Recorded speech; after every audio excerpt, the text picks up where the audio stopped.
మన ప్రభు అయిన యేసుక్రీస్తు ప్రభుల వారి పరిశుద్ధ నామమున ప్రియమైన మీ అందరికీ ఉదయకాల శుభములు. అలాగే విశ్రాంతి దినము పరిశుద్ధ దినం యొక్క శుభములు. దావీదు కీర్తన, 5వ దావీదు కీర్తన. దావీదు భక్తుని యొక్క ప్రవేశం మందిరంలోనికి ఆయన ఏ విధంగా ప్రవేశిస్తానని దేవునికి ఆయన తెలియజేస్తున్నాడు. ఆయన ఏమంటున్నాడైతే, నేనైతే నీ కృపాతిశయమును బట్టి నీ మందిరములో ప్రవేశించెదను, నీ ఎడల భయభక్తులు కలిగి నీ పరిశుద్ధాలయము దిక్కు చూచి నమస్కరించెదను. నేను ప్రవేశించెదను, నమస్కరించెదను.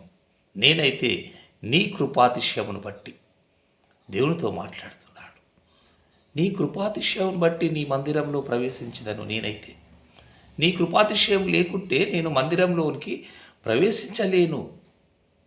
నేను మందిరంలోనికి ప్రవేశిస్తున్నానంటే అది కేవలము నీ కృపాతిశయం.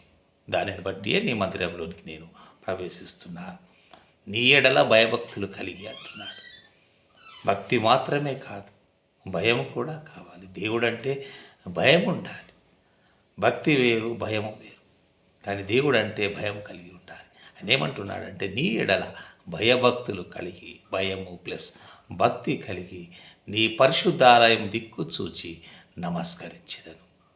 నీ మందిరంలో ప్రవేశించెదను, నీ పరిశుద్ధాలయం దిక్కు చూచి నమస్కరించెదను. ఈరోజు ప్రభువు ప్రతిష్ఠ దినము, పరిశుద్ధ దినము, పరిశుద్ధ ఆదివారం. దావీదును భక్తుని యొక్క ప్రవేశం మందిరంలోనికి ఏ విధంగా ఉందో మనం కూడా అదే విధంగా మరి ఆయన కృపాతిశయమును బట్టి ఆయన మందిరంలోనికి ప్రవేశించే వారిగా ఉండాలి. ఆయన యందు భయభక్తులు కలిగి ఆయన పరిశుద్ధ ఆలయం దిక్కు చూచి నమస్కరించేవారిగా ఉండాలి.